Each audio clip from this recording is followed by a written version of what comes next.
നമസ്കാരം. നമുക്ക് ഒരു ബീട്രൂട്ട് വൻപയർ തോരൻ കറി വെക്കാതെ ഇടത്തരം ഒരു ബീട്രൂട്ട്, ഒരു 10 ചുവന്നുള്ളി, ഒരു 4 വെളുത്തുള്ളി, 2 പച്ചമുളക്, പിന്നെ നമുക്ക് മഞ്ഞൾപ്പൊടി, ഗരം മസാല, കടുക്, എണ്ണ, കറിവേപ്പില, ലേശം മുളക് പൊടി, ഒരു കളർ കിട്ടാനുള്ള മുളക് പൊടിയും കൂടെ. ഇത് നമുക്ക് വൻപയർ അടുപ്പയിൽ വെച്ച് വൻപയർ വെന്തിരിക്കുവാണേ. ഇനി നമുക്ക് ഇതിനകത്ത് ഒരു മീഡിയം സൈസ് ബീട്രൂട്ട് അരിഞ്ഞതാണ്, അത് ഞാൻ ഇതിനകത്തേക്ക് ചേർക്കുവാണേ. ബീട്രൂട്ട് ഇതിനകത്തോട്ട് ചേർത്തു.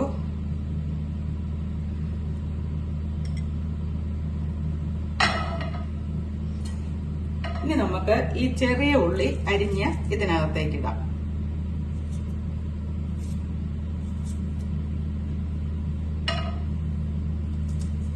സവോള ഇട്ടാലും കുഴപ്പമില്ല, എന്നാലും ചെറിയ ഉള്ളിക്കാണ് ടേസ്റ്റ് കൂടുതല്, അതുകൊണ്ടാണ് ഞാൻ ചെറിയ ഉള്ളി ഇടുന്നത്.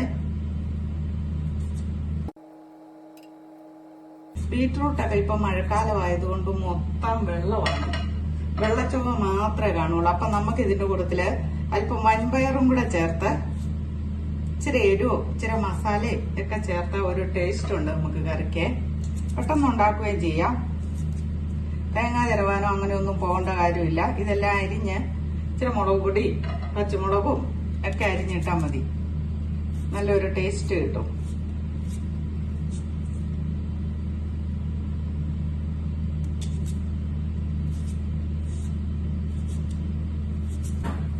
നമുക്ക് ഒരു തണ്ട് കറിവേപ്പില ഇട്ട് കൊടുക്കാം. നല്ല ഫ്രഷ് കരിവേപ്പിലയാണേ, നമ്മുടെ പറമ്പിൽ നിന്ന് വച്ചതാ. ഇനി നമുക്ക് അല്പം ഉപ്പ് ചേർക്കാം. പയറിനകത്ത് ഞാൻ ഉപ്പ് ചേർക്കാതെയാണ് വെച്ചത്. ഇപ്പോൾ ഇത്ര ഇടാം, നമുക്ക് ആവശ്യമുണ്ടെങ്കിൽ വീണ്ടും ചേർക്കാം.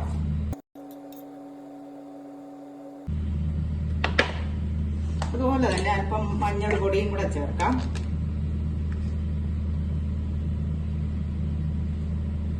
ഒരു കളർ കിട്ടാൻ വേണ്ടി മതി. അതുപോലെ ഈ പച്ചമുളക് നമുക്ക് ഇതിനകത്ത് ഇങ്ങനെ അരിഞ്ഞിടാം.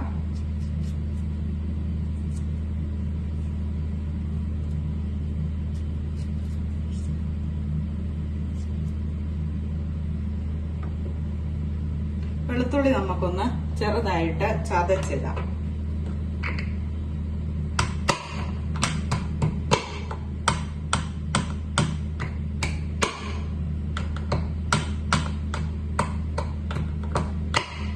ഇതിനകത്ത് ചതയുന്നില്ല കേട്ടോ, ഇത് ഞാൻ പുതിയത് മേടിച്ചതാ. കല്ലിന്റെ ഉണ്ട്, കല്ല് എടുത്തോണ്ട് നടക്കാനുള്ള ബുദ്ധിമുട്ട്, എപ്പോഴും കഴുകാൻ ബുദ്ധിമുട്ടായതുകൊണ്ട് ഞാൻ ഈയിടെ കട്ടപ്പനയിൽ നിന്ന് മേടിച്ചതാ. പക്ഷെ ഇതിനകത്ത് ഇട്ടിട്ട് ചതയുന്നില്ല, അത് തെറിച്ചു പോകും.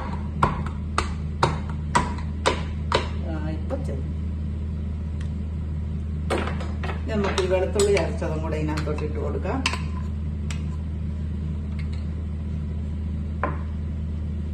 ഇനി നമുക്ക് ചേർക്കേണ്ടത് ഇപ്പം ഗരം മസാലയാണ്. ഇത് മതി.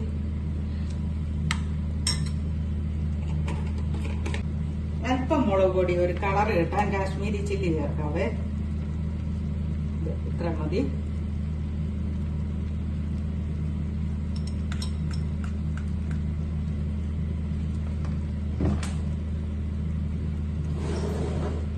ഇനി നമുക്ക് ഇതൊന്ന് വേകാനായിട്ട് എല്ലാം കൂടെ ജോയിന്റ് ചെയ്ത്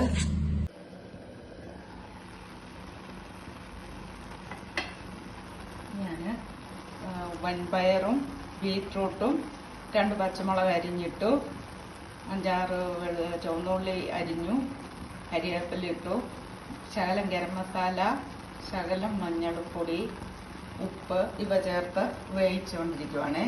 ഇത് കറി വെന്തുകൊണ്ടിരിക്കുവാണ്. നമുക്കൊന്ന് ഇളക്കി കൊടുക്കാം.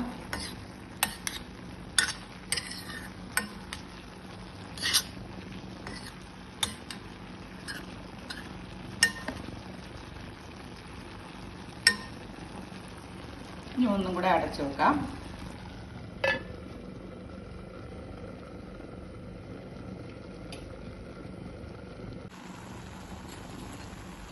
നല്ല കളർഫുൾ ആയിട്ടുള്ള നമ്മുടെ കറി റെഡിയായേ. തീരെ അങ്ങ് ഉണങ്ങി പോകണ്ട. ഇനി നമുക്ക് അല്പം കടുക് താളിച്ചിടാം. ഉള്ളിയും ഇതും കൂടെ, ഉള്ളിയും എണ്ണയും കടുകും കൂടി താളിച്ചാൽ നമ്മുടെ കറി റെഡിയായേ.